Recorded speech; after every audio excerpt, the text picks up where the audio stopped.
한인교회에서 예배할지도 몰라. 사실은 이 교회에 온다는 생각은 없었습니다.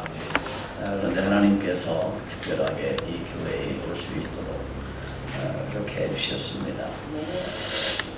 여러분, 여기 그림에 나와 있는 이 조각상이 누구 조각상인 줄 아시나요?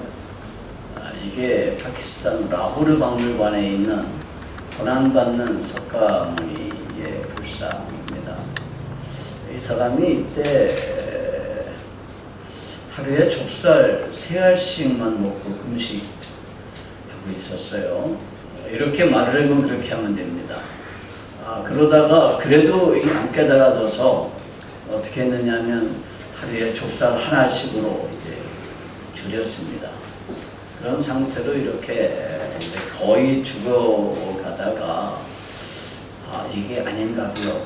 그래가지고 다시 돌아와서 중도라고 하는 것을 실천하고 이제 밥을 먹고 그랬는데, 이 석가모니가 평생을 이제 질문하고 평생을 이제 연구했던 분야가 도대체 우리 인간이 왜 태어나느냐, 왜 늙느냐, 왜 병드느냐, 왜 죽느냐라고 하는 문제였습니다. 그래서 요즘도 우리가 인간 최대의 문제 그러면 이거죠. 가난, 질병, 늙음, 죽음, 4가지가 아마 인간 최대의 문제일 겁니다. 여러분, 왜 우리들에게 가난이 오고, 왜 우리들에게 질병이 오고, 왜 우리들에게 늙음이 오고, 왜 우리들에게 죽음이 올까요? 여기에 대한 답이 사실은 인간들이 찾지를 못했습니다. 그러니까 석가모니가 평생을 열심히 수도를 했지만 사실은 못 찾았어요. 그런데 성경은 이렇게 말합니다. 우리가 이렇게 불행해진 이유는 왜 우리들에게 가난이나 질병이나 늙음이나 죽음이 오는 이유가 뭐냐 하면 그것은 우리가 불의해졌기 때문이다, 이렇게 말합니다. 불의해졌다는 얘기는 하나님의 의를 잃어버렸다라고 하는 뜻이죠. 그래서 불의라는 게 뭐냐라고 할 때 사람들이 흔히 오해하는 게 이겁니다. 불의가 뭐죠? 불의는 도덕적인 타락이라고 생각을 합니다. 그래서 내가 도덕적인 어떤 기준에서 벗어나서 도덕적으로 전락한 것, 이것을 불의라고 이렇게 이해를 하는데, 사실은 성경이 말하는 불의라고 하는 것은 도덕적인 전락이 아닙니다. 도덕적인 타락을 불의라고 말하지 않아요. 불의는 뭐냐? 하나님 앞에 나아갈 수 없게 된 것, 이것을 우리가 불의라고 부릅니다. 인간은요, 근본적으로 하나님께서 우리의 몸을 만드시고 우리에게 뭘 부어주셨어요? 심령을 창조해 주셨기 때문에 우리가 하나님과의 관계가 끊어지면 그럼 우리 삶이 하나님과 아무런 관계가 없는 삶이 됩니다. 그러면 그렇게 되면 우리들에게 여러 가지 이제 삶의 문제들이 나타나게 되죠. 그래서 우리는 불의를 뭐라고 그러느냐? 하나님 앞에 나아갈 수 없게 된 것이라고 이렇게 얘기합니다. 그러면 불의가 하나님 앞에 나아갈 수 없게 된 것이라고 그러면 의가 무엇이냐라고 할 때 이 의의 정의는 분명해지죠. 의가 뭐죠? 의는 도덕적인 완결함이 아닙니다. 그러니까 우리가 예전에 무슨 공자나 맹자나 이런 사람들은 도덕적인 완결함에 도달했다라고 이렇게 믿죠. 그래서 공자를 뭐라고 불러요? 성인이라고 부릅니다. 저도 젊었을 때는 공자가 성인이라는 그 가르침에 동의했었어요. 그런데 사실은 성경이 말하는 이 의는요, 도덕적인 완결함이 아니라 하나님 앞에 설 수 있는 자격을 말합니다. 그러니까 성경이 말하는 이 righteousness, 이 의는요, 하나님 앞에 설 수 있는 자격입니다. 우리가 불의하면 하나님 앞에 설 수가 없어요. 그러나 우리가 의로워지면 하나님 앞에 설 수 있게 되는 거죠. 그래서 의는 뭐냐? 하나님 앞에 설 수 있는 자격인데 이 의가 어떻게 주어질까요? 인간의 어떤 고행이나 정신적인 수행으로 이 의를 얻을 수가 없습니다. 그러니까 우리가 사실은 석가모니 부처가 고민한 문제는 우리가 이렇게 늙고 병들고 죽고 하는 문제는 우리 마음속에 욕심이나 집착이 우리를 이렇게 만든다는 거예요. 그리고 그 욕심 중에서 우리가 가장 통제하기 힘든 게 뭐예요? 식욕입니다. 그래서 안 먹으면 될 거 아니냐? 근데 안 먹으면 살 수 없잖아요. 그래가지고 동료들하고 이제 모여서 같이 이 문제를 고민하고 같이 이제 연구하는 거예요. 같이 이제 돌을 닦는데, 야, 그럼 우리 좁쌀을 하루에 한 끼에 하나씩 3알만 먹고 물을 마시자. 그렇게 했어요. 그런데 안 됐습니다. 그래서 나중에는 이게 아닌가 보다. 그래가지고 그 친구들을 떠나서 혼자 가가지고 몰래 시컷 먹고 그리고 이제 중간이라고 하는 방법을 개발을 했습니다. 여러분, 하나님 앞에 설 수 있는 이 의라는 자격을 얻기 위해서는 인간의 어떤 고행이나 정신적인 수행으로도 하나님의 의를 얻을 수가 없습니다. 그러니까 석가모니 부처도 결과적으로 하나님 앞에 나갈 수 있는 의를 얻지 못했다는 거죠. 또 뿐만 아니라 인간의 어떤 종교 행위로도 의를 얻을 수가 없습니다. 그러니까 유대인들이 그렇게 철저하게 율법을 지키려고 애를 썼지만 그들의 행위로도 하나님 앞에 의를 얻을 수가 없었어요. 하나님 앞에 설 수 있는 자격을 얻을 수가 없었습니다.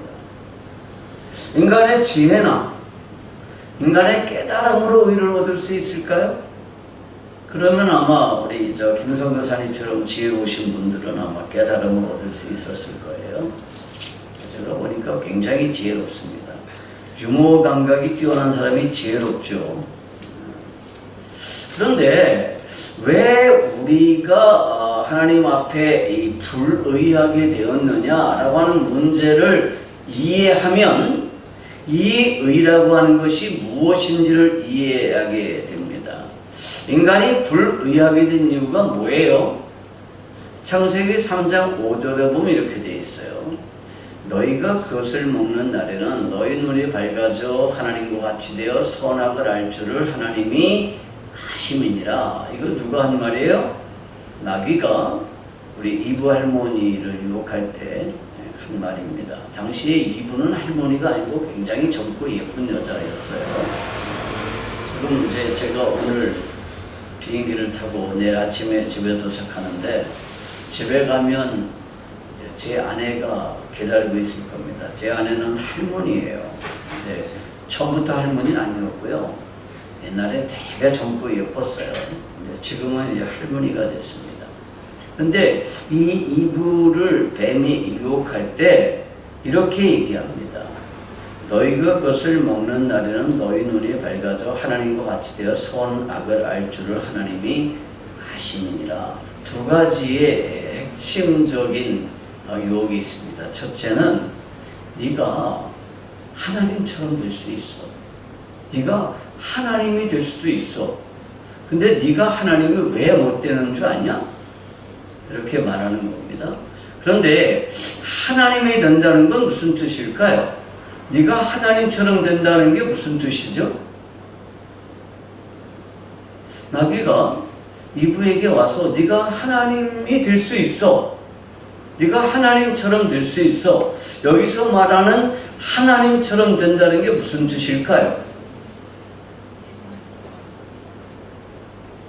그게 무슨 뜻이냐 하면 선과 악을 알게 된다는 것입니다.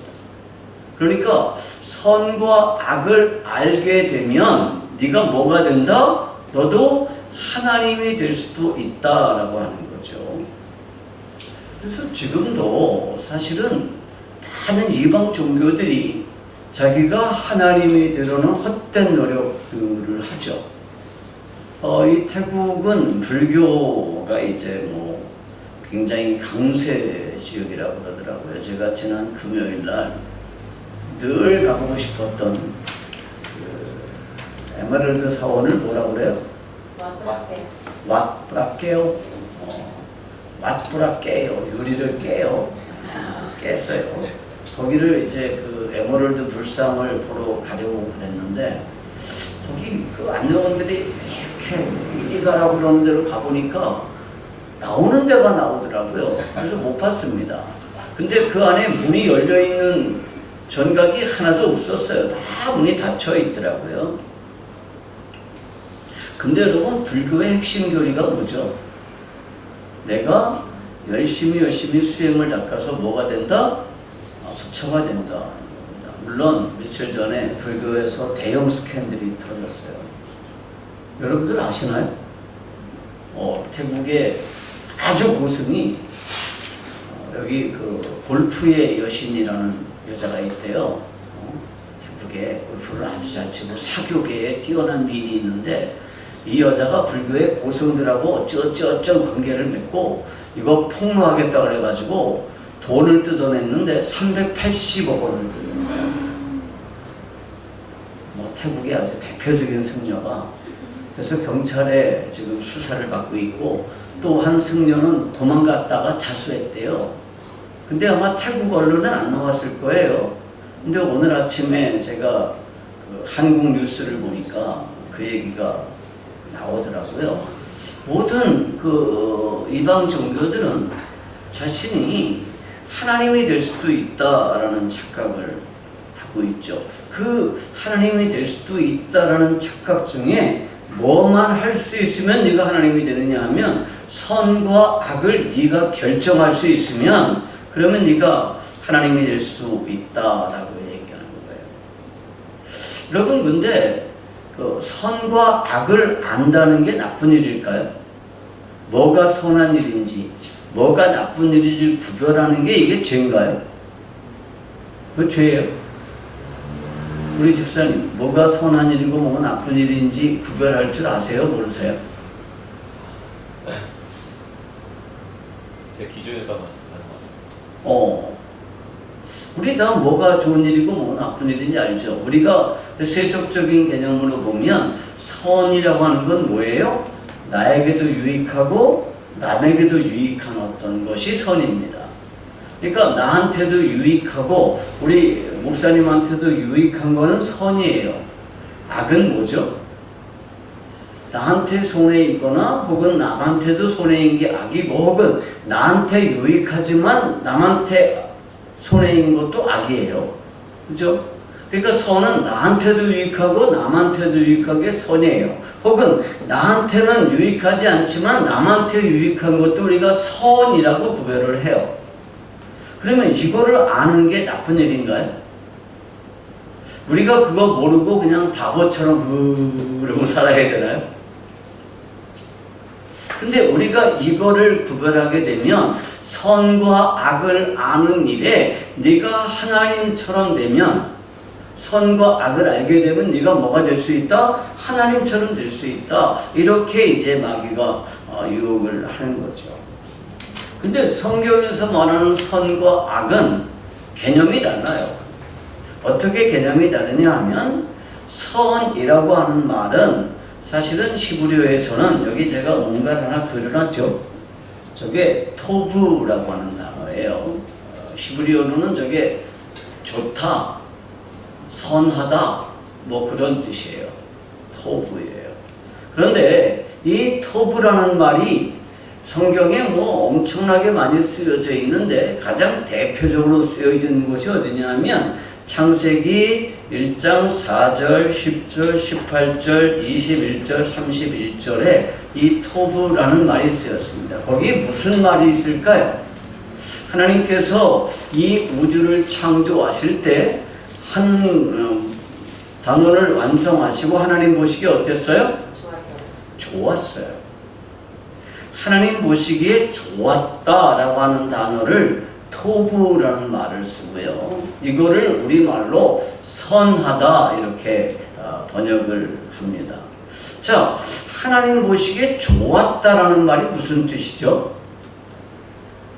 그러니까 내가 보니까 참 기분이 좋아 그런 뜻이 아니라 내가 만든 원래의 목적에 딱 맞아 그런 뜻입니다. 그러니까 하나님께서 물과 땅을 나누셨어요. 물질과 공간을 나누셨어요. 그런데 그 모든 것이 하나님의 본래 계획에 딱 들어맞아요. 식물들을 창조하셨어요. 그런데 그것이 하나님의 본래 계획에 딱 맞아요. 동물들을 창조하시고 물고기들을 창조하시고 하늘을 나는 조류들을 창조하셨어요. 그런데 그것이 하나님 보시기에 어때요? 딱 맞아요. 인간을 창조하셨어요. 그런데 그것이 하나님 보시기에 딱 맞아. 이렇게 하나님 보시기에 하나님의 창조 목적에 딱 들어맞는 걸 뭐라고 그러느냐? 그것을 토부라고 합니다. 그러니까 이 창세기 3장에서 네가 저 선과 악을 아는 일에 하나님과 같이 된다는 얘기는 이 모든 우주 만물들의 존재 목적을 누가 정할 수 있게 된다는 거예요? 네가 정할 수 있게 된다는 것입니다. 그래서 제가 어제 AI한테 물어봤어요. 야, 창세기 2장에 하나님의 선과 악을 나눈다는 거가 뭐야? 그랬더니 얘가 아마 제가 오랫동안 글 썼던 거, 제가 오랫동안 강의했던 거를 챗GPT가 잘 들어가지고, 챗GPT는 원래 그런 거죠. 지가 뭔가를 연구하는 게 아니라 어떤 연구 결과들을 모아서 설명하잖아요. 이렇게 설명하더라고요. 악이 뭐냐? 그랬더니 히브리어로 악은 라인데 이는 단순히 나쁜 행동만이 아니라 해로움, 질서의 붕괴, 관계의 훼손, 하나님의 의도하신 창조 질서의 어긋남입니다.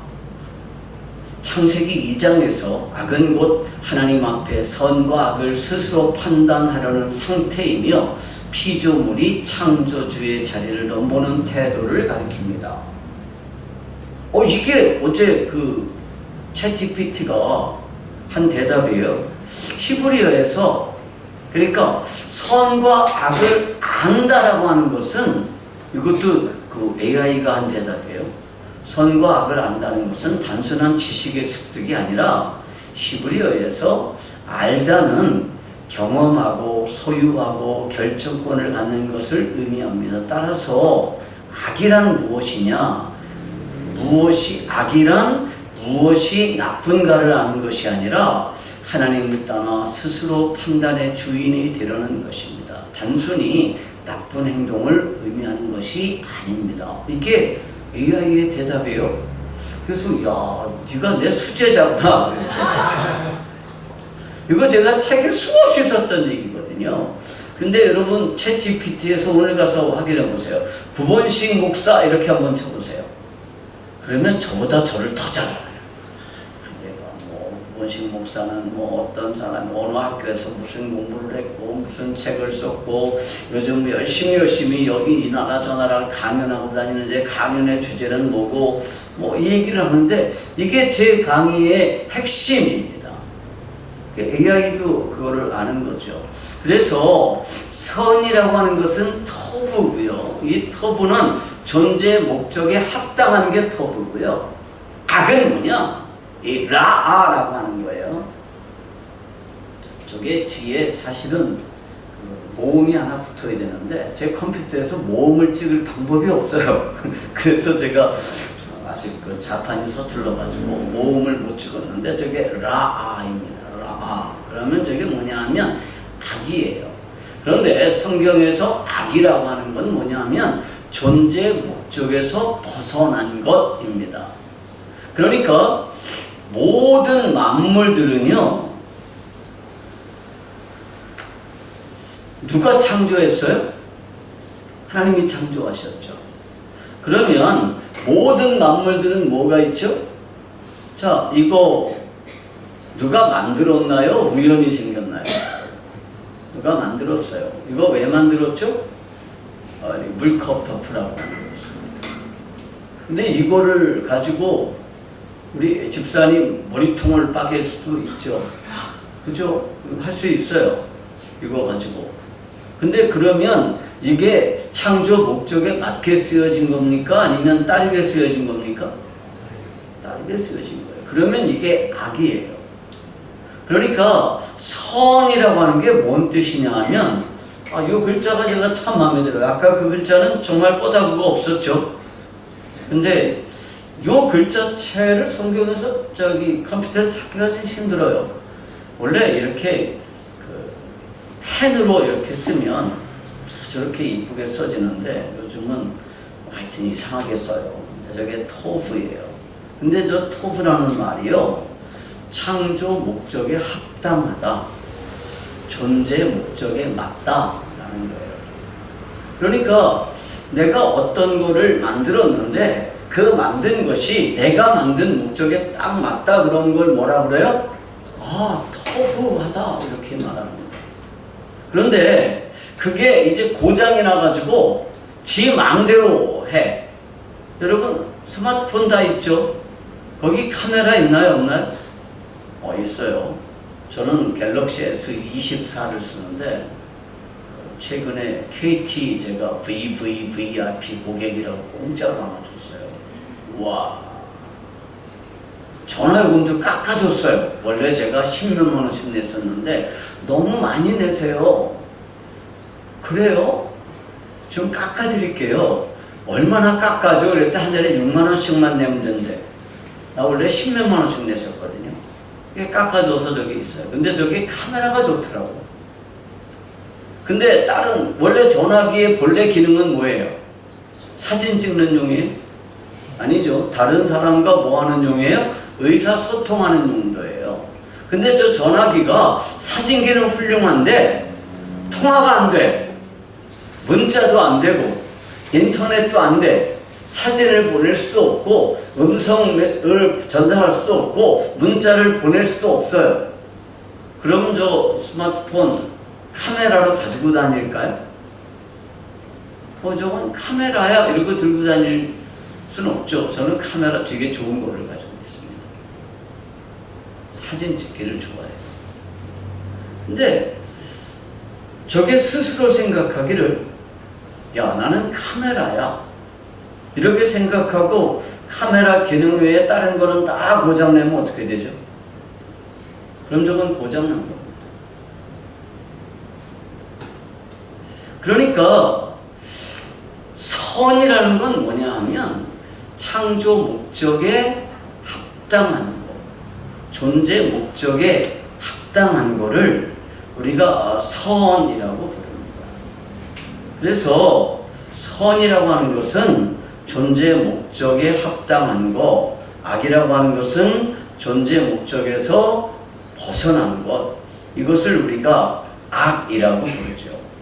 그런데 이 존재의 목적을 누가 정할 수 있죠? 존재의 목적을 정하는 것은 창조주의 역할입니다. 그러니까 창조주만이 존재의 목적을 정할 수 있어요. 어떤 존재가 이거 저 마시라고 준 물이죠? 네. 이게 물 담으라고 만들어 놓은 컵이죠. 여기엔 뭔가를 담아서 마십니다. 주스를 마셔도 되고 물을 마셔도 되고. 근데 어느 날 이게 자기 존재 목적을 스스로 정했어요. 나는 컵인데 이게 뭐 하는 데 쓸까?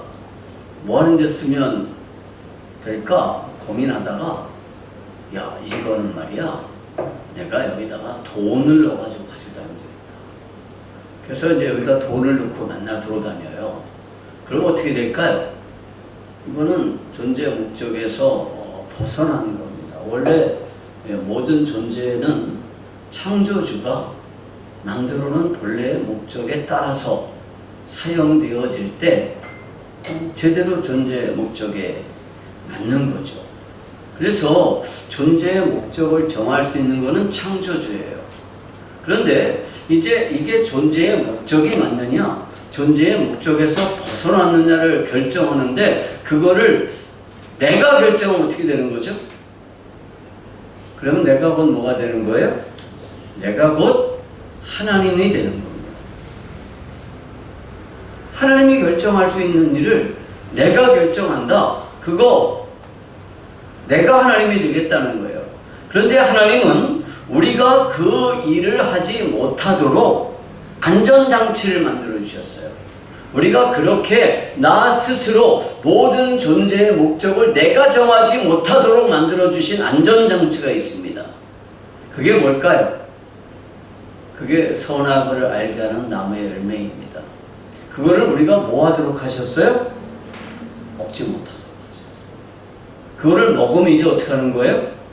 내가 선악을 구별해요. 그러면 내가 뭐가 되는 거예요? 그럼 내가 하나님이라고 선언하는 게 됩니다.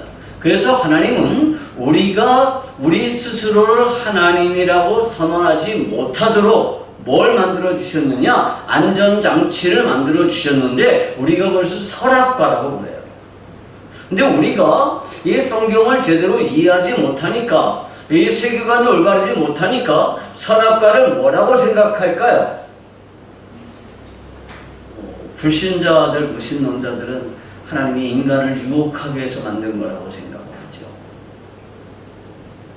리차드 도킨스라고 하는 만들어진 신이라고 하는 책을 쓴 사람이 있는데, 그 사람이 그 책을 냈을 때 제가 페이스북에다가 그 시리즈로 5번이나 이 책의 문제점에 대해서 썼는데, 도킨스의 책은 세계적으로 수백만 권이 팔렸는데, 제가 그 책을 비난한 페이스글은 몇 부나 봤을까요? 많아도 300부예요. 300뷰. 사람들이 관심이 없어요. 그런데 하나님이 선악과를 왜 만드셨을까?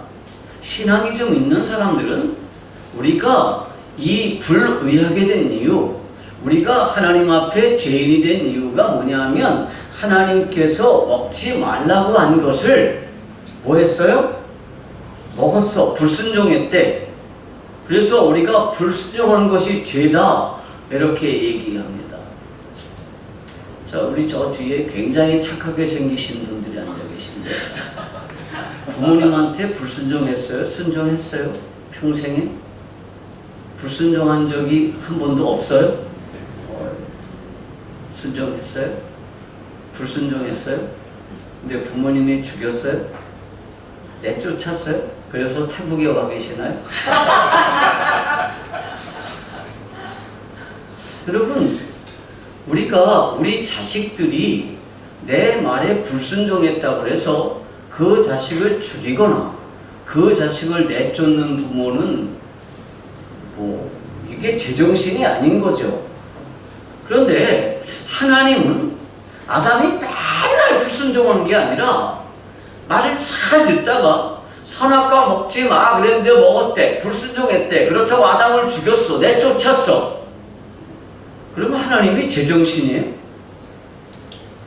우리가 그 하나님을 하나님이라고 같이 살 수 있어요? 여러분, 천국 가가지고요, 우리가 맨날 하나님에게 정말 순종해야 돼. 하여튼 하나님 말을 잘 듣고 불순종하면 큰일 나. 그러면 거기가 천국일까요? 여러분, 그 하나님하고 살고 싶으세요? 저는 그러면 하나님하고 같이 안 살고 싶을 거예요. 근데요, 우리가 하나님으로부터 쫓겨난 이유가 뭘까요? 하나님이 계시는데 하나님이 만든 인간이 나도 하나님이에요 이렇게 선언한 거예요. 뭘 먹음으로써? 선과 악을 알게 하는 나무를 먹음으로써 선과 악의 판단 기준이 누가 된 거예요? 이제 내가 된 거예요. 그러면 나도 뭐가 된 거죠? 나도 이제 하나님이 된 거예요. 그러면 하나님하고 인간이 같이 살 수가 있을까요? 없을까요? 같이 살 수가 없어요. 그래서 인간이 하나님을 떠난 거예요. 그게 뭐예요? 그게 불의예요. 의는 뭐다? 그러한 인간이 다시 하나님 앞에 설 수 있는 자격을 뭐라고 부르느냐? 그것을 의라고 부르는 거예요. 불의라고 하는 말을 우리가 죄라는 말로 이렇게 이제 이해를 하죠. 이 죄라는 말이 헬라어에서는 하마르티아라는 말을 써요. 이게 하마르티아가 뭐냐 하면 목적에서 벗어나다, 관역에서 빗나가다 그런 뜻입니다. 여기 지금 거북이하고 토끼들이 달리기를 해요. 그런데 제일 중요한 건 뭐죠? 이 라인을 따라서 뛰는 거예요. 빠르느냐 늦느냐가 아니라. 근데 이 라인을 따라가다가 라인을 벗어나면 어떻게 되는 거죠? 그것을 우리가 하마르티아라고 하는 겁니다. 우리가 하나님께서 우리를 창조하신 목적이 있어요. 그리고 우리는 그 하나님께서 우리를 창조하신 존재의 목적에 따라서 살아요. 여러분, 하나님께서 우리를 왜 창조하셨죠? 왜 우리를 창조하셨습니까? 우리가 이 세상에서 행복하게 살다가 죽으라고 창조하셨을까요? 그래서 저는 사실은 제일 싫어하는 종류의 인간이 있습니다. 제가 사람들을 안 싫어하는데요. 나는 천상병 이런 사람들 아주 싫어합니다. 무슨 천상병 씨는 인생이 소풍이었대. 그래서 어느 날 나 돌아가리라. 새벽 이슬 뭐 어쩌고. 오늘 우리가 새벽 이슬 같은 청년들이 죽게 나온다고 그랬는데 천상병 씨는 새벽 이슬처럼 자기가 하늘에 돌아가서 그렇게 말하겠대. 소풍 잘 갔다 왔습니다. 여러분, 인생은요 소풍이면 안 돼요. 우리가 이 세상에 소풍 온 게 아니라 하나님이 우리를 왜 만들었느냐? 자, 하나님께서 인간을 만드시고 인간 안에 거주하셨어요. 그러면 인간을 통해서 어떤 일이 벌어질까요? 내 안에 하나님이 계시면 어떤 일이 벌어지죠? 나를 통해서 하나님의 영광이 드러납니다. 그게 인간의 존재 목적이에요. 뭐 하는 거? 하나님의 영광을 반영하는 거. 그게 인간의 존재 목적이에요. 여러분, 이 우주 만물 중에 하나님의 영광을 반영하는 존재는 인간밖에 없어요. 천사들은요, 하나님의 영광을 지켜요. 하나님의 영광을 호위해요. 그렇지만 인간은 하나님의 영광을 반영하고 우주 만물이 하나님의 영광을 보면서 함께 하나님을 예배하도록 하는 거, 그게 인간의 존재 목적이에요. 그런데 인간이 이제 내가 하나님이라고 주장하니까 그럼 어떻게 되죠? 이제 내가 하나님의 영광을 반영하는 게 아니라 내 영광을 드러내요. 그리고 만물의 존재 목적을 내가 부여할 수 있다고 착각해요. 근데 만물의 존재 목적을 내가 부여할 수 있다고 착각하지만 만물은 나를 위해서 존재하나요? 안 그래요. 만물은 다 만물을 위해서 따로따로 존재하게 됐어요. 그래서 인간이 자기 자신이 만물의 존재 목적을 정해줄 수 있다고 선언하는 그 순간에 만물들과 인간들은 끊임없는 어떤 관계가 됐어요? 갈등 관계가 됐어요. 여러분, 돈이 나를 위해서만 존재한다면 얼마나 좋겠어요. 그죠? 근데 돈은 항상 나를 위해서 존재하지 않고 맨날 지 가고 싶은 대로 가버려요. 그래서 내가 돈을 가지고 있었는데 어느 날 보면 얘가 다 어디로 갔지? 그래요. 지 가고 싶은 대로 가는 거야. 지 가고 싶은 대로. 모든 만물도 마찬가지입니다. 모든 인간관계도 마찬가지예요. 다 나를 위해서 존재하고 내가 모든 존재들의 존재 목적을 정해줄 수 있어야 되는데 모든 존재들은 그렇지 않아요. 그래서 우리 삶에서 여러 가지 고통의 문제가 생겨나는 거죠. 늙고 병들고 가난하고 인간적인 갈등이 있고, 이게 무엇 때문이에요? 그러니까 부처가 좁쌀 하루에 한 알씩만 먹고 고민한 문제가 사실은 무엇 때문이냐 하면 내가 만물의 존재 목적을 부여할 수 있는 신이다. 이렇게 주장하니까 거기에서 뭐가 오느냐 하면 만물과의 갈등 관계가 오는 거예요. 그래서 중요한 거는 이거죠. 내가 어떻게 하면 이 불의에서 벗어날 수 있느냐라는 거죠. 내가 우주의 중심이라고 생각하니까 내가 하나님의 영광을 반영해야 되는데 하나님의 영광을 반영하지 않게 되니까 어떻게 되느냐? 로마서 1장 21절과 23절은 이렇게 되어 있어요. 21절부터 23절입니다. 21절과 23절이 아니고 21절부터 23절. 하나님을 알 때 하나님을 영원하게도 아니하며 감사하지도 아니하고 오히려 그 생각이 허망하여지며 미련한 마음이 어두워졌나니 스스로 지혜 있다 하나 어리석게 되어 썩어지지 아니하는 하나님의 영광을 썩어질 사람과 새와 짐승과 기어다니는 동물 모양의 우상으로 바꾸었느니라. 자, 이거를 우리가 불의라고 그래요. 자, 하나님을 알아요. 이건 무슨 뜻이죠? 하나님을 알아. 그럼 모두 안다는 거예요? 사실은 내가 누군지 알아요. 내가 하나님의 피조물이라는 거 알아요. 다 신을 인정해요. 그리고 내가 그 신의 영광을 반영해야 된다는 걸 알아요. 그런데 인간이 어떻게 해요?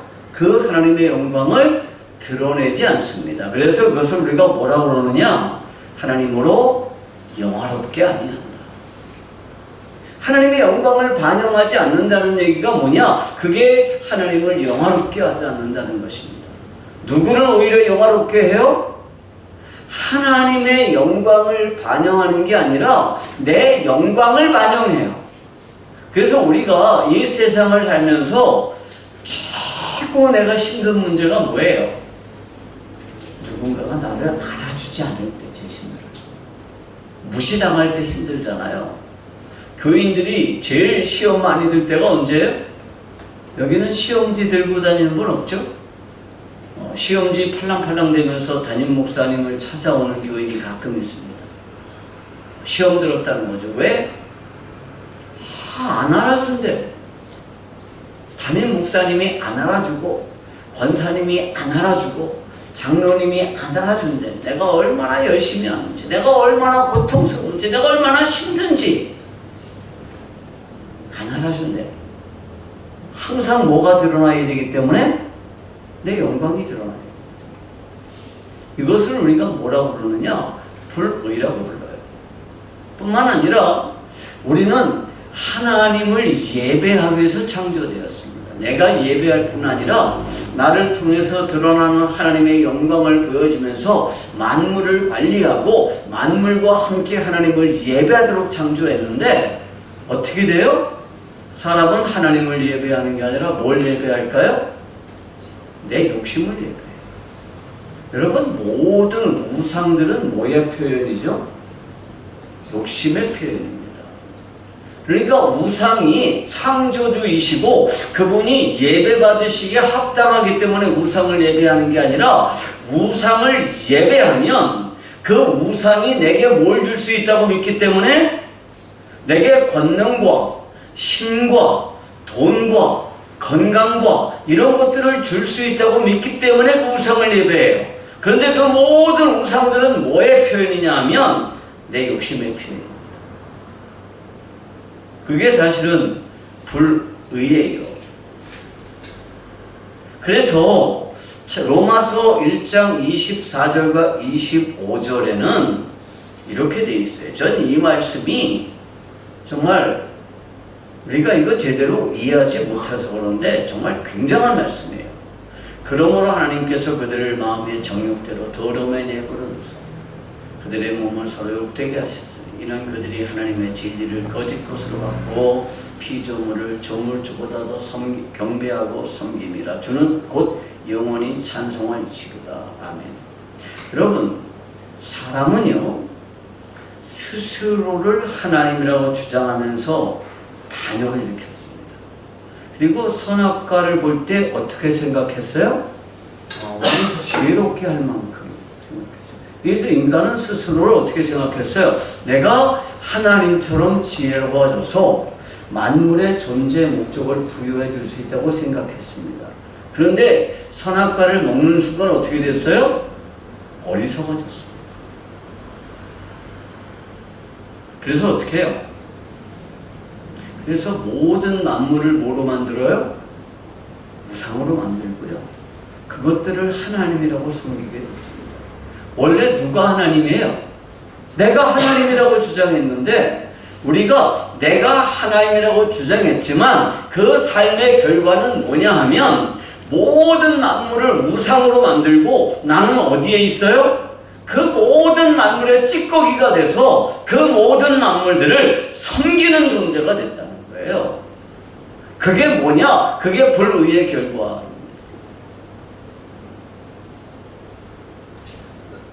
여러분, 인간은요, 모든 피조물들의 관리자로서 그 피조물들을 다스리는 위치에 있었어요. 그런데 내가 하나님이라고 주장하는 그 순간부터 어떻게 됐어요? 만물은 더 이상 인간에게 복종하지 않게 됐어요. 그리고 인간은 어떻게 해서 살게 됐어요? 스스로의 이마에 땀이 흘러야 살게 됐습니다. 여러분 다 일하시죠? 일 안 하고 사는 방법 있나요? 저도 일해요. 이렇게 가르치는 일을 해요. 다 일해요. 그런데 아담은 일을 했을까요? 안 했을까요? 아담 직업이 있었어요? 없었어요? 직업이 있었죠. 어떤 직업이 있었죠? 에덴 동산의 관리인이라는 직업이 있었어요. 에덴 동산의 관리인 하면서 하나님께 월급을 얼마나 받았을까요? 얼마 받았죠? 연봉으로? 1억 받았나요? 아니에요. 아담은요, 에덴 동산의 관리인으로 일을 했지만 사는 거는 뭘로 살았어요? 은혜로 살았습니다. 하나님께서 에덴 동산에 있는 모든 것들을 다 뭐로 주셨어요? 아담에게 먹을 것으로 주셨습니다. 그래서 아담은 뭐로 살았어요? 하나님의 은혜로 살면서 일은 뭐 때문에 해요? 자신의 존재 목적에 따라서 일을 합니다. 그게요, 우리가 그리스도 안에서 회복되었다라는 말을 하잖아요. 근데 회복됐다는 말이 그런 뜻이에요. 우리가 사는 거는 뭘로 살고? 은혜로 살고, 일은 뭐 때문에 하느냐? 하나님께서 내게 주신 그 존재 목적에 따라서 일을 하는 거예요. 그런데 우리가 이제 불의해졌습니다. 그러면 이 불의해지면 어떻게 되느냐? 어디로 빠지게 될까요? 그러면 불경건한 삶으로 빠지게 됩니다. 그래서 모든 불경건한 삶은 어디에서 오느냐? 불의에서 옵니다. 로마서 1장 24절에 이렇게 됐어요. 그러므로 자, 인간이 그 마음에 하나님을 믿으시고 지가 하나님이라고 주장하니까 하나님께서 어떻게 하셨느냐? 하나님께서 그들을 마음의 정욕대로 더러움에 내버려 두셨다. 그러니까 어떻게 해요? 모든 사람들이 우상을 하나님으로 섬기기 시작했어요. 왜요? 하나님이 내버려 뒀기 때문에. 또 하나님께서 26절에 보면 그들을 그 부끄러운 욕심에 내버려 뒀어요. 그랬더니 어떻게 돼요? 사람들이 성적 욕망의 노예가 됐습니다. 그래서 아내가 아닌 다른 여자와 남편이 아닌 다른 남자와 혹은 남자가 남자와 혹은 여자가 여자로 부끄러운 일을 행하기 시작했습니다. 이게 무슨 뜻이냐 하면 성적인 욕망의 노예가 됐다는 뜻입니다. 그래서 지금도 사람들은 뭐 대부분 이 성적인 욕망의 노예로 살아요. 이거는요, 사실은 인간은 스스로 통제 불능이에요. 그러니까 이 태국에 아주 뭐 최고 고승이라는 사람이 전문 골프 선수 뭐 그 여자랑 뭐 어쩌고 저쩌고 해가지고 뭐 돈을 엄청나게 뜯겼대요. 28절에 따르면 하나님께서 어떻게 하셨느냐? 그들을 그 상실한 마음대로 내버려뒀습니다. 여러분, 상실한 마음이라는 게 뭐죠? 비어있는 마음입니다. 원래 인간의 마음 안에 누가 있어야 돼요? 하나님이 있어야 되는데 인간이 마음에 하나님 두기를 싫어하니까 하나님께서 그들을 그 비어있는 마음대로 내버려뒀어요. 그래서 어떻게 했느냐? 이렇게 됐습니다. 음란, 불의, 추악, 탐욕, 악의, 시기, 살인, 분쟁, 사기, 악독, 수군수군하는 거, 비방하는 거, 교만한 거, 자랑하는 거, 악을 도모하는 거, 부모를 거역하는 거, 숨차다, 음해, 배양, 무정, 무자비양, 이런 것들이 무엇 때문에 왔느냐 하면 하나님께서 우리를 어디다 내버려뒀기 때문에 상실한 마음대로 내버려뒀기 때문입니다. 여러분, 불교 승려들이 빈 마음 이런 거 강조하는 거 절대로 믿지 마세요. 사람의 마음은요, 절대로 빌 수가 없어요. 비우면 그 안에 뭐가 들어오죠? 그러면 비우면 그 안에 뭐가 들어오냐? 욕심이 들어와요. 여러분, 인간의 마음은요, 우주를 다 삼켜도 빈 공간이 있을 만큼 커요. 그런데 우리가 우리 마음을 비우는 게 아니라 뭘로 채우는 게 중요하죠? 성령으로 채우는 게 중요해요. 그래서 무슨 법정처럼 무소유를 주장하는 거? 빈 마음으로 살면 행복해져요? 나도 무소유지만 무소유 가지고 행복한 건 아니에요. 나도 소유가 없어. 여러분들도 소유가 없으시죠? 왜 소유가 없을까요? 사실은요, 이 모든 우주 만물의 주인은 누구세요? 하나님이세요. 그리고 우리는 그 하나님의 것을 맡아서 관리하는 존재들이에요. 내게 없는데 무슨 무소유를 주장해?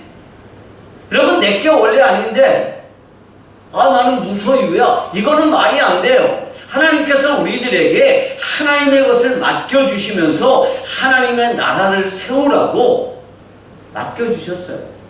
그게 우리가 지금 맡아가지고 있는 모든 것들입니다. 내 시간, 내 생명, 내 학력, 내 직장, 내 돈, 내 모든 인간관계, 이 모든 것들이 하나님께서 하나님의 나라를 위해서 사용하라고 맡겨주신 거예요. 근데 무슨 무소유가 필요해요. 그런데 사람들은 여기에 대해서 정말 착각을 하고 마음을 비우면 된다고 생각해요. 인간의 마음은요, 절대로 비워지지 않아요. 뭔가가 반드시 차야 돼요. 뭔가가. 그런데 인간의 마음은 비우면 비울수록 점점 더 어떻게 되죠? 점점 더 욕심이 차요. 점점 더. 그래서 법정도 그것 때문에 고민하다가 안 걸려 죽었잖아요. 그러니까 중요한 거는요, 우리가 상실한 마음대로 살면요, 내 마음속에서 끊임없이 음란, 불의, 추억, 탐욕, 악의, 시기, 살인, 분쟁, 사기, 악독, 수군수군하는 거, 비방하는 거, 능욕하는 거, 교만하는 거, 자랑하는 거, 악을 도모하는 거, 부모를 거역하는 거, 오매하는 거, 배약하는 거, 무정하는 거, 무자비하는 거, 이러한 우리가 죄라고 생각하는 것들이 끊임없이 내 안에서 자라나요. 근데 이거는 사실은 죄의 본질이 아니고 어디서 나온 거예요?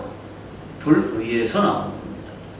그래서 죄는요, 결코 줄일 수가 없어요. 죄는 줄어들지 않습니다. 왜요? 여러분, 사람들은 이렇게 착각해요. 우리가 불경건을 줄이면 그러면 불의가 없어질 거라고 생각을 합니다. 불경건한 삶을 조금씩 줄여나가면, 내 스스로 훈련해서 이 불경건들을 줄이면 그러면 내게서 불의가 없어질 거야, 이렇게 착각해요. 그런데 아무리 불경건을 줄이고 또 줄여도 여전히 내게 뭐가 남아있으면, 불의가 남아있으면 이 불경건은, 이 죄는 없어질 수가 없습니다. 그래서 죄는요, 절대로 점차 줄어들 수가 없어요. 우리 삶의 불경건한 모습들을 점차 줄여나갈 수는 있죠. 그런데 이 불의는요, 절대로 뭐 할 수 없어요? 줄어들 수 없습니다. 불경건은 줄일 수 있어요. 그런데 불의는 줄일 수가 없어요. 이게 이 세상이 착각하고 있는 제일 큰 착각이에요. 그리고 어떤 목사님들은 교회에서도 이렇게 착각해요. 아니에요. 우리가 이 불의의 문제를 없애지 못하면 절대로 우리의 죄는 없어지지 않아요. 불경건한 삶을 줄이고 또 줄여도 내가 하나님 앞에 설 수 있는 자격이 주어지는 건 아닙니다. 문제는 우리가 하나님 앞에 설 수 없다는 것입니다. 그게 문제죠. 그게 문제예요. 그래서 불의를 제거하지 않으면 절대로 뭐는 없어지지 않는다? 불경건도 없어지지 않습니다.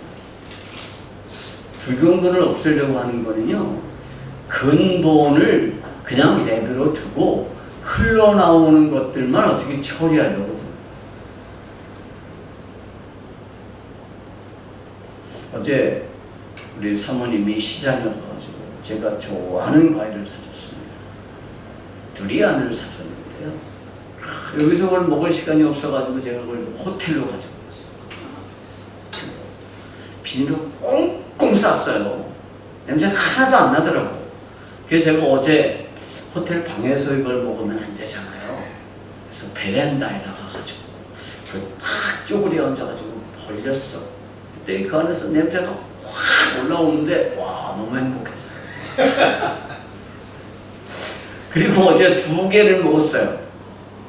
2개를 먹고 다시 비닐로 꽝꽝 싸가지고 냉장고에 넣어놨어. 냉장고에.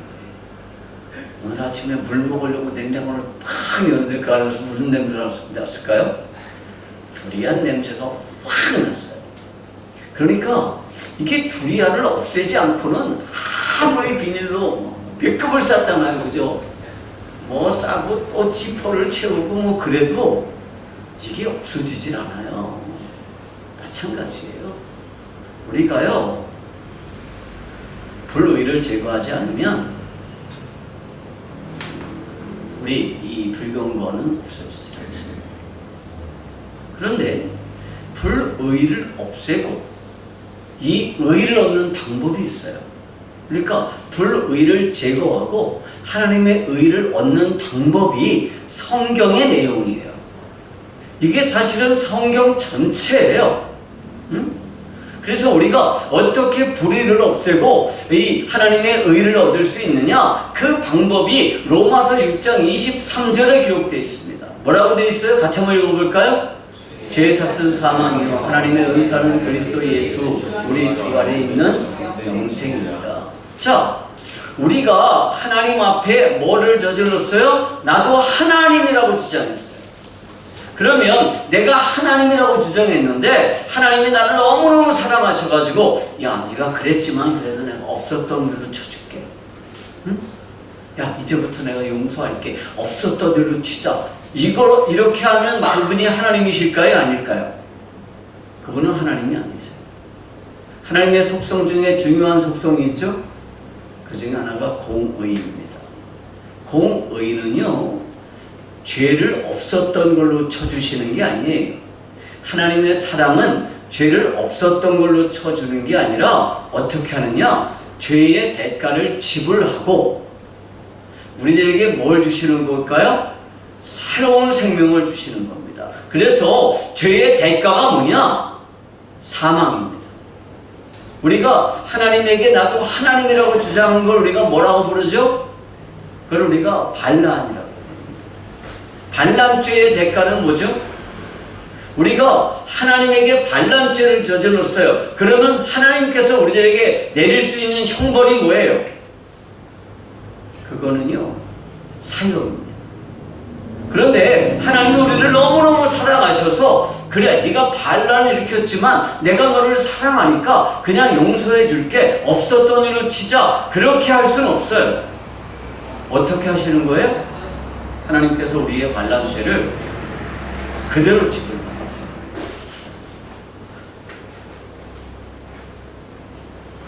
그래서 우리가 그리스도 안에 있으면 어떻게 되는 거죠?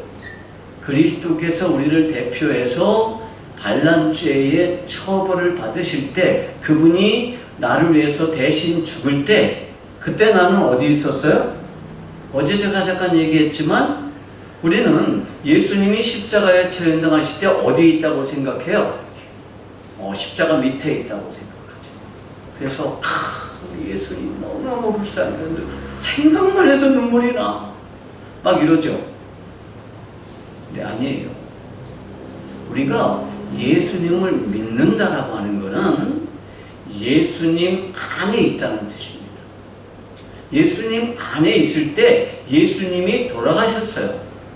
그러면 나도 어떻게 된 거죠? 그분과 함께 죽음으로써 내 반란죄의 대가를 지불하고, 예수님이 부활하실 때 나도 함께 부활함으로써 뭐를 받는 거예요? 그리스도 우리 주 안에 있는 새로운 생명을 부여받는데, 이 새로운 생명은 죄의 결과와 상관이 없기 때문에 뭐예요? 그래서 그 생명은 영원한 생명입니다. 그게 우리가 하나님의 의를 얻는 방법이에요. 그런데 이 의가 어디에 나타날까요? 어디에 나타나죠? 로마서 1장 17절을 읽어보겠습니다. 다 같이 읽습니다. 시작. 복음에는 하나님의 의가 나타나서 믿음으로 믿음에 이르게 하나니 기록된 바 오직 의는 믿음으로 말미암아 살리라 함과 같으니라. 근데 이게 우리말 번역에 저는 약간 마음에 안 드는 부분이 있어요. 왜냐하면 사실은 복음에만 하나님의 의가 나타나서라고 번역하는 게 제가 볼 때는 옳습니다. 그 이유가 뭐냐 하면, 제가 여기 꼬부랑 글씨로 써놨는데 이게 헬라어예요. 여러분들이 혹시 헬라어 성경을 찾아보는 분들이 있을지도 몰라서 제가 써놨습니다. 로마서 1장 17절에는 디카요 시네 가르 데오 엔 아우토 아프칼리프트 뭐 이렇게 쭉 나오는데, 여기에는 뭐가 없냐면 복음이라는 말이 없어요. 로마서 1장 17절에 복음이라는 말이 없어요. 그런데 복음이라는 말은 언제 나오느냐 하면 로마서 1장 16절에 나옵니다.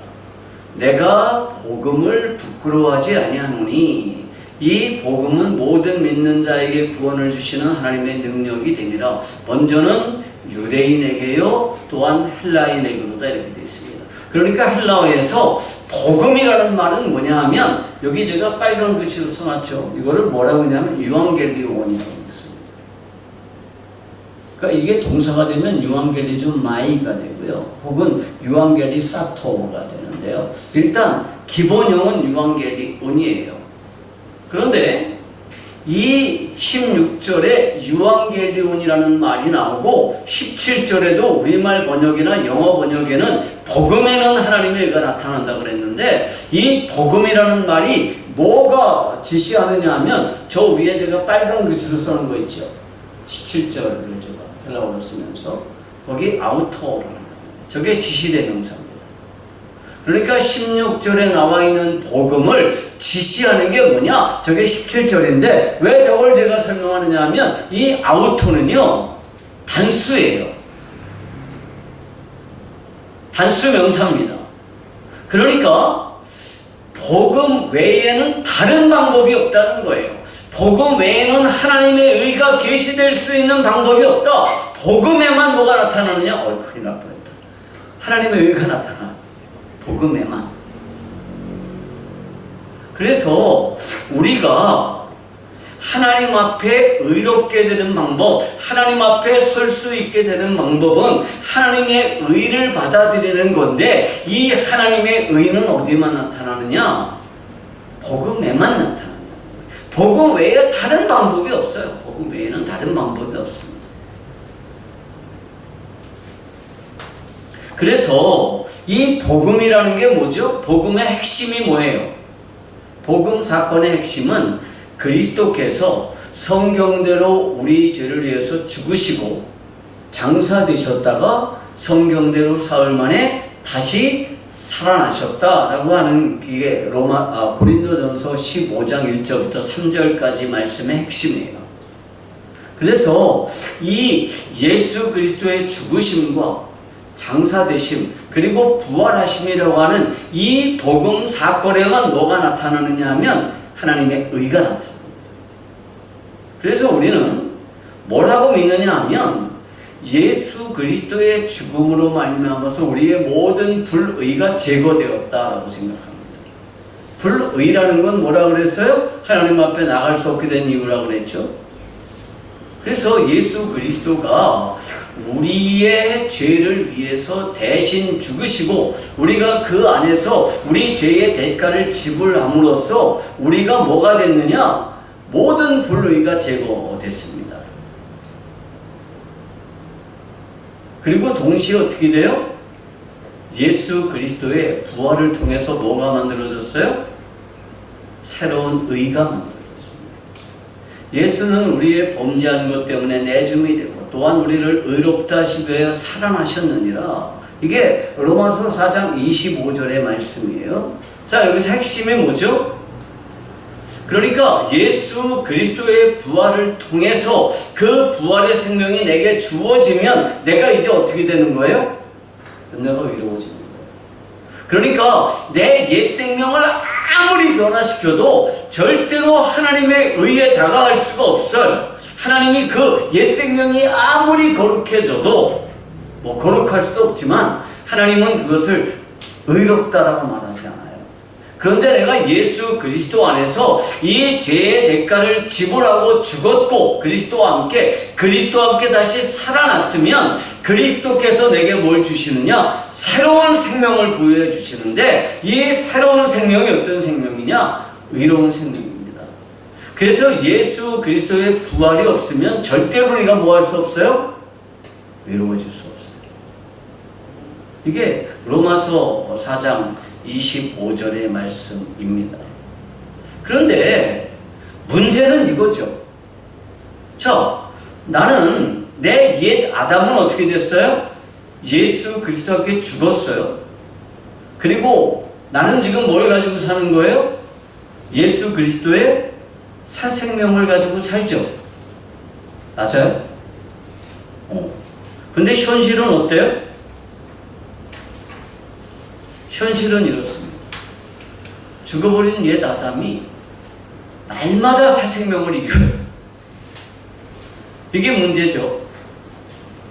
제가 그 책을 이제 3권을 썼고 4번째 책을 지금 써가지고 출판사에 보냈는데 그저께 마지막으로 두란노에서 이메일이 왔습니다. 아무리 생각해도 이 책은 자기들이 출판할 수가 없대. 그래서 다른 출판사를 알아보래요. 그래서 지금 다른 출판사의 답을 또 기다리고 있습니다.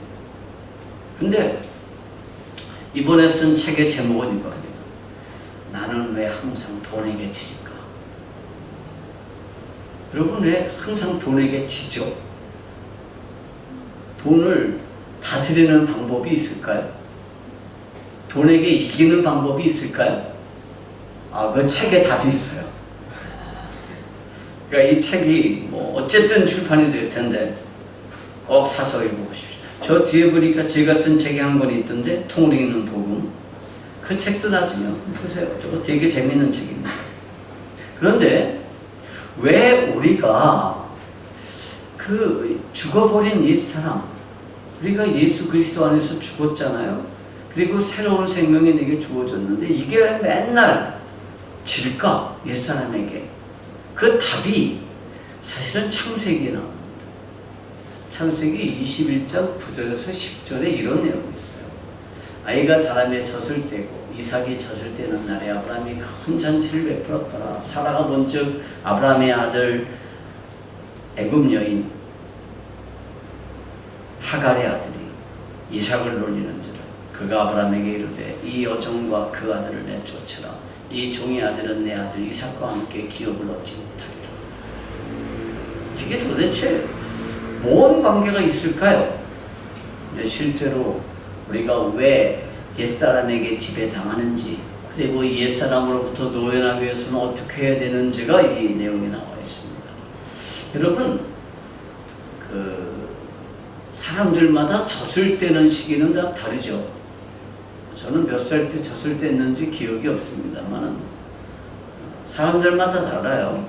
그런데 창세기 21장 8절에서 가장 주목해야 되는 단어가 있습니다. 제가 여기 히브리어로 써놨는데 여러분들도 히브리어 못 읽죠? 그러면 21절에서 8절에서 제일 중요한 단어가 뭐죠? 자, 21장 8절입니다. 뭐가 중요하죠? 아이가 자라매 젖을 떼고 이삭이 젖을 떼는 날 아브라함이 큰 잔치를 베풀었다. 요 구절에서 제일 중요한 단어를 하나만 꼽으라 그러면 젖을 떼다. 그게 중요해요? 기업. 뭐요? 기업? 그건 한참 뒤에 얘기입니다. 자라매. 이삭이 자랐어요. 자라니까 어떻게 해요? 젖을 뗐어요. 그래서 사실은 21장 8절에서 가장 주목해야 되는 단어가 뭐냐면 가달이에요. 저게 히브리어로 가달입니다. 가달은 어떤 뜻이냐면 강해지다,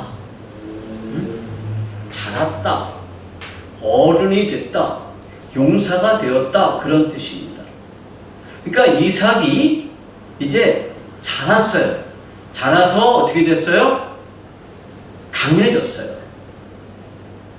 그리고 그때 어떻게 해요?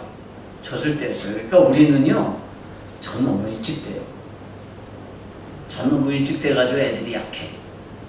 제 아들은 유치원 다닐 때까지 우유병에다가 젖어요. 우유를 먹었어요. 쭉쭉 빨아먹는 거 있잖아요. 젖병에. 초등학교를 갔는데, 야, 이제 컵에다가 마셔. 그랬더니 얘가 우유를 엄청나게 먹었거든요. 한 1000ml씩도, 2000ml 먹었나봐요. 엄청나게 물 대신 마시더니 컵에다가 마시려고 했더니 딱 끊어버리더라고. 야, 왜 안 먹어? 맛이 없잖아. 근데 하여튼 사람들마다 달라요. 근데 중요한 거는 자랐다. 그런데 이렇게 이삭이 자라고 젖을 떼던 날 사라가 봐요. 이 봤다라는 말이 저쪽에 보면 그 첫 번째 있는 말이 라아라는 말입니다. 이게 보았다라는 뜻이에요. 보았다. 근데 이게 미완료 과거 분사예요. 그러니까 미완료 과거라는 건 어떤 뜻이냐 하면 여러분들 제 직업이 교수니까 이렇게 강의해도 괜찮죠? 어렵지 않죠? 이 미완료 과거라는 거는 옛날에 일어났던 일이 지금까지도 계속되는 걸 우리가 미완료 과거라고 해요. 헬라어의 문법에 있는 얘기예요. 히브리어 문법에 있는 얘기예요. 그러니까 사라가 뭐를 봤는데 이게 지금만 있는 게 아니라 언제부터? 예전부터 꾸준하게 지금까지 계속되고 있었던 거를 사라가 봤다는 거예요. 뭘 봤느냐? 짜크를 봤어요. 여기가 이게 있는 단어가 짜크예요. 요즘 컴퓨터에 있는 글자체가 정말 멋대가리가 없어요. 정말 이쁜데 싶은데. 이 짜크가 무슨 뜻이냐면 요 짜크 앞에 이가 붙으면 어떻게 될까요? 이 짜크예요. 이 짜크가 뭘까요? 우리말로 하면 이삭. 웃다. 즐겁다, 기쁘다 그런 뜻이에요. 그런데 그 이자가 떨어지고 짜크가 되면 이게 히브리어에서는 뭐 일반형이 있고 무슨 강조형이 있고 막 그래요. 근데 강조형을 우리가 피엘형이라고 그래요. 근데 이게 피엘형이 되면 어떤 뜻이냐 하면 조롱하다, 노예처럼 부리다 그런 뜻이에요. 그런데 그 뒤에 분사가 오면 어떻게 되느냐 하면 성적으로 학대하다 그런 뜻도 돼요. 그러니까 맨날 이스마엘이 이삭을 어떻게 한 거예요? 부려먹은 거죠. 뭐처럼? 종처럼. 그리고 이삭은 이스마엘의 뭐처럼? 종처럼 이스마엘에 꼼짝 못하고 있었다는 뜻입니다. 언제까지? 이삭이 용사가 될 때까지. 용사가 될 때까지.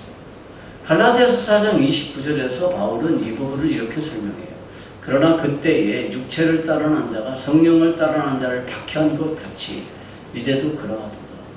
왜 우리가 옛사람의 지배를 받고 있을까요? 왜 옛사람이 시키는 대로 꼼짝 못하고 할까요? 나는 싫은데. 여러분, 불교분한 삶을 사는 거 싫죠? 그런데 왜 우리가 그 삶에서 노연하지 못하고 있을까요? 아직 우리가 뭐하지 못했기 때문에, 잘하지 못했기 때문에, 용사가 되지 못했기 때문입니다. 그래서 우리가 언제부터 이 이스마엘의 지배로부터 자유로워지느냐 하면, 내가 영적으로 자라서 뭐가 되면?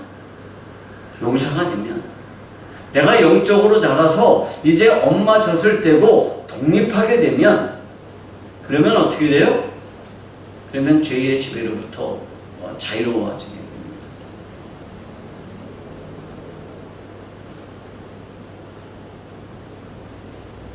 그런데 여러분, 우리가 분명히 명심해야 될 게 있습니다. 내 옛사람은요, 어떻게 됐어요?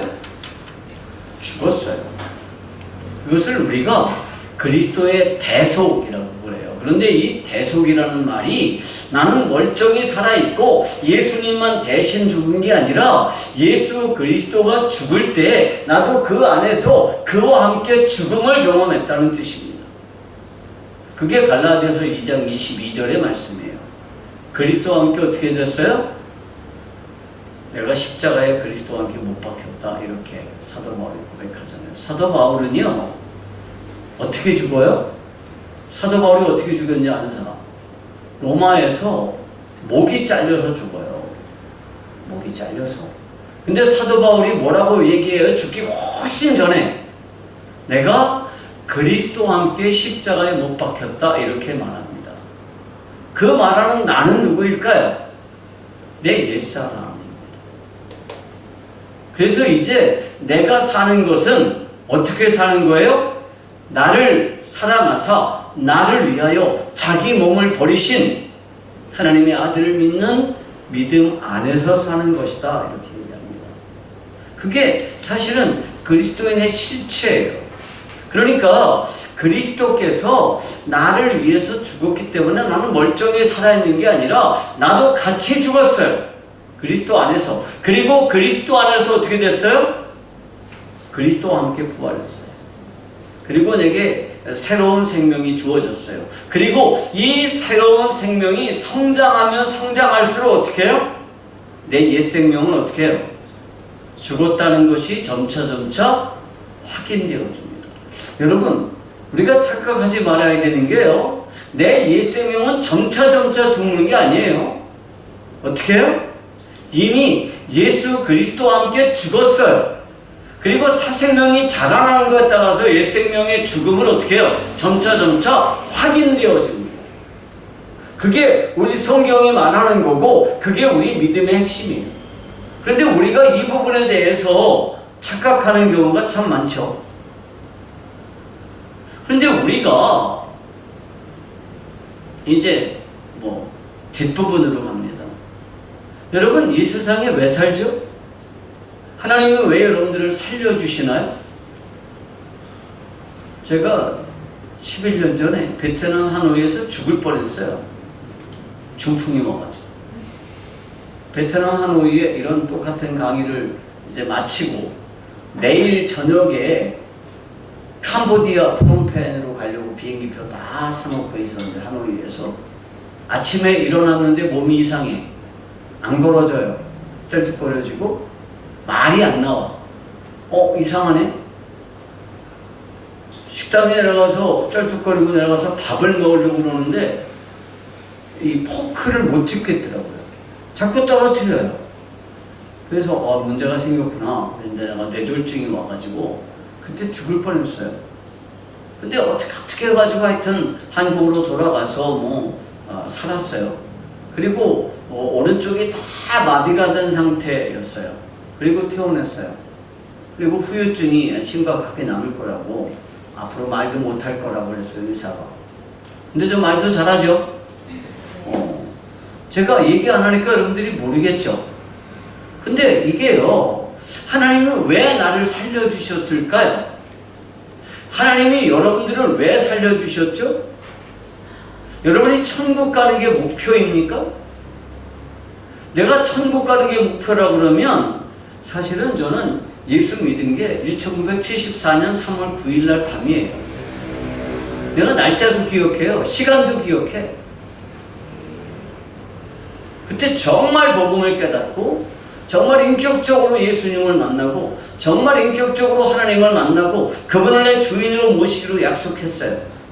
그런데 나는 지금까지도 살아있어요. 왜요? 무엇 때문이죠? 우리가 이 세상에 사는 이유는요, 내 안에 새롭게 창조된 이 새 생명이 자라나서 그것이 나를 대표하고 내 옛 생명을 쇠퇴시키고 그 새 생명을 통해서 뭐가 드러나요? 하나님의 영광이 드러나도록 하기 위해서 하나님이 나를 이 세상에 살게 하시는 겁니다. 그게 우리가 이 세상에 사는 이유예요. 영적으로 성숙해서 하나님의 영광을 반영하기 위해서 우리는 이 세상에 삽니다. 그래서 우리가 이 세상을 살면서 항상 기억해야 될 게 뭐냐 하면 내가 영적으로 성숙해지느냐는 것입니다. 그러다 보면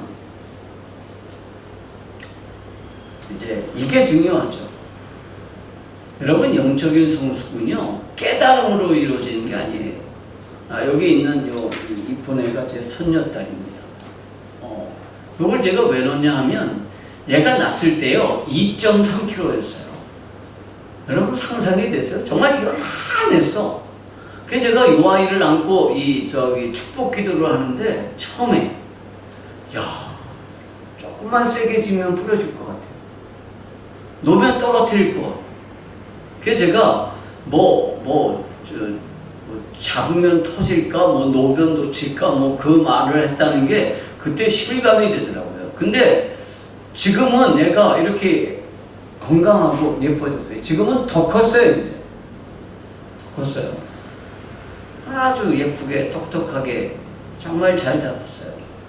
그래서 얼마 전에는 그 영어로 말하기 대회 전국대회에 나가서 수석을 했어요. 와, 할아버지는 지금 이제 영어 강의하려고 요새 피 터지게 공부하는데. 근데 우리가 영적으로 성숙하는 건요, 어떤 순간에 순간적으로 이루어지는 게 아니라 뭐다? 이게 새 생명이기 때문에요. 이거는 차츰 자라나는 거죠. 그래서 뭐가 필요하냐 하면 반드시 뭐가 필요해요? 시간이 필요해요. 그래서 이 시간은요, 영적인 시간도 있고 물리적인 시간도 있어요. 어떤 사람은 예수 믿고 정말 빨리빨리 성장하는 사람이 있죠. 이 영적인 시간에 투자가 많은 사람이에요. 어떤 사람은 예수 믿고 60년이 지났는데 맨날 어린애기인 사람이 있어요. 영적인 시간이 투자되지 않은 사람입니다. 그런데 우리가 예수 믿자마자 확 해가지고 깡패였다가 목사가 되는 사람들 있죠. 저는 그런 분들 잘 안 믿어요. 그런 분들은 내게 무슨 문제가 있을까요? 인격적인 문제들이 있어요. 여기 태국의 고승처럼. 그런 문제들이 되게 있더라고요. 물론 안 그럴 수도 있겠죠. 그런데 중요한 거는 뭐냐 하면 이 영적인 성숙에는 모두 필요하다? 물리적인 시간도 필요하다는 겁니다. 그런데 우리가 영적으로 성숙했느냐, 성숙하지 않았느냐를 알 수 있는 방법이 있어요. 그게 뭐죠? 내게서 뭐가 나타나면? 성령의 열매들이 나타나며. 성령의 열매들이 뭐가 있죠? 사랑, 희락, 화평, 오래 참음, 자비, 양선, 충성, 온유, 절제. 9가지예요. 근데 이 성령의 열매가 9가지니까 성경은 성령의 열매들은 그래야 되는 거죠. 근데 성경은 뭐라 그래요? 성령의 열매는이라고 단순되어 있습니다. 그럼 우리말 번역에만 그렇게 되어 있느냐? 아니에요. 헬라어 성경도 그렇게 되어 있습니다. 그러니까 성령의 열매는요, 이 사랑, 희락, 화평, 오래 참음, 자비, 양선, 충성, 온유, 절제, 이 9가지 열매가 다 뭐다? 하나. 그래서 이거는요, 능력이 아니에요. 그러니까 열매의 특징이. 여러분, 어떤 사람은요, 영적으로 굉장히 성령의 열매가 없어서 영적으로 아주 어린데 뭐가 뛰어난 사람이 있어요? 성령의 은사는 아주 탁월한 사람이 있어요. 그러니까 성령의 은사가 있느냐 없느냐 하는 것과 성령의 열매가 얼마나 자랐느냐라는 문제는 전혀 다른 문제예요. 근데 우리는 늘 하나님께 구하는 게 뭐예요? 성령의 은사를 구해요. 그런데 성령의 은사는 하나님이 왜 주시느냐? 교회의 유익을 위해서 줬다가 또 안 줄 수도 있어요. 교회의 유익을 위해서 주시는 거예요. 각자에게. 그거는 영적인 성숙과 상관이 없어요. 그런데 우리가 정말 영적으로 성숙하게 되면 뭐가 나타나느냐? 내 인품에서 이 성령의 열매들이 나타나요. 그리고 이거를 누가 봐요? 다른 사람들이 볼 수 있어요. 그래서 이거는 뭐와 관련된 거냐면 내 인품과 관련된 문제예요. 그리고 이 성령의 열매는요, 절대로 혼자서 훈련할 수 없어요. 그러니까 초대교회에서 조금 지나서 이제 교부 시대가 끝난 뒤에 수도원주의라는 시대가 있었어요. 그때는 사람들이 전부 믿음이 좀 좋다 그러면 어디로 갔을까요? 수도원으로 갔어요. 그리고 거기에서 조용하게 묵상하면서 뭔가 대단한 경지에 이르게 되기를 바랬죠.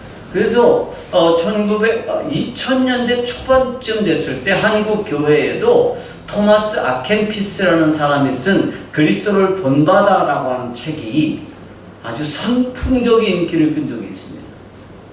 저한테도 어떤 목사님이 선물해 줘가지고 그 책을 읽으면 정말 청빈하고 하루하루 노동으로 먹을 걸 마련하고 기도하고 침묵하고 이러한 삶이 내가 뭐 굉장한 영적 성숙을 줄 것처럼 생각했어요. 근데 그게 아니에요.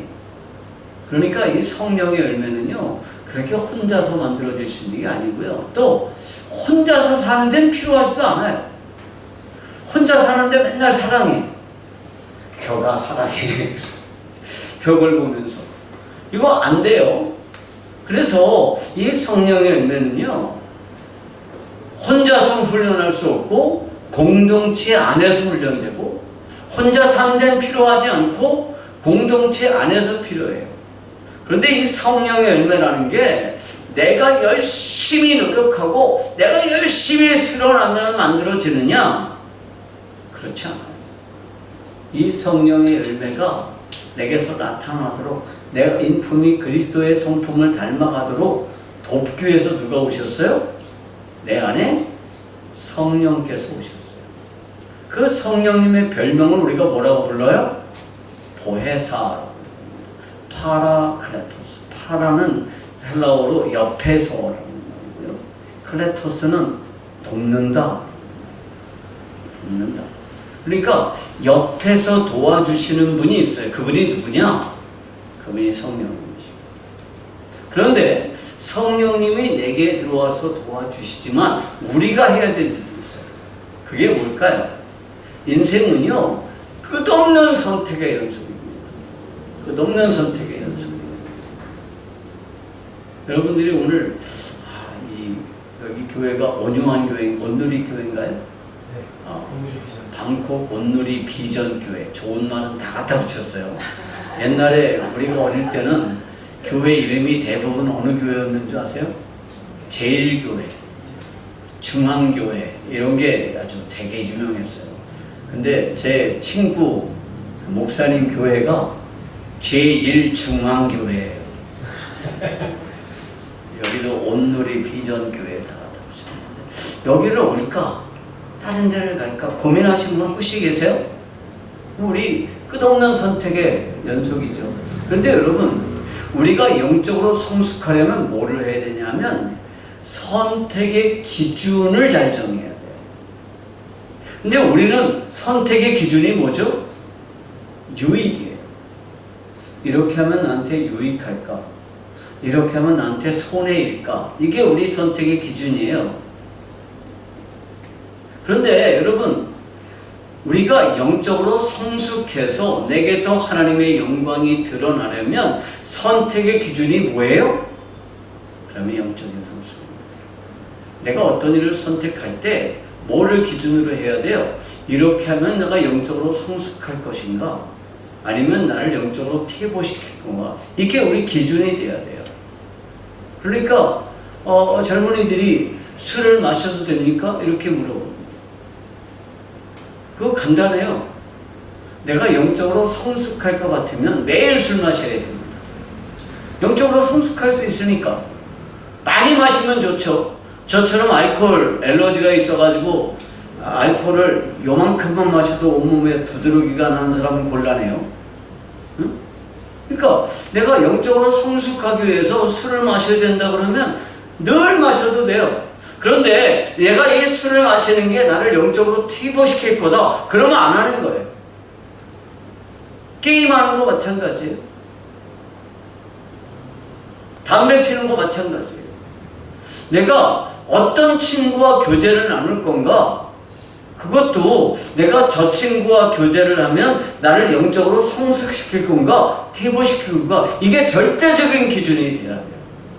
그러니까 내가 그러한 기준을 가지고 올바로 선택하면 내 안에 들어와 계신 성령 하나님께서 어떻게 하세요?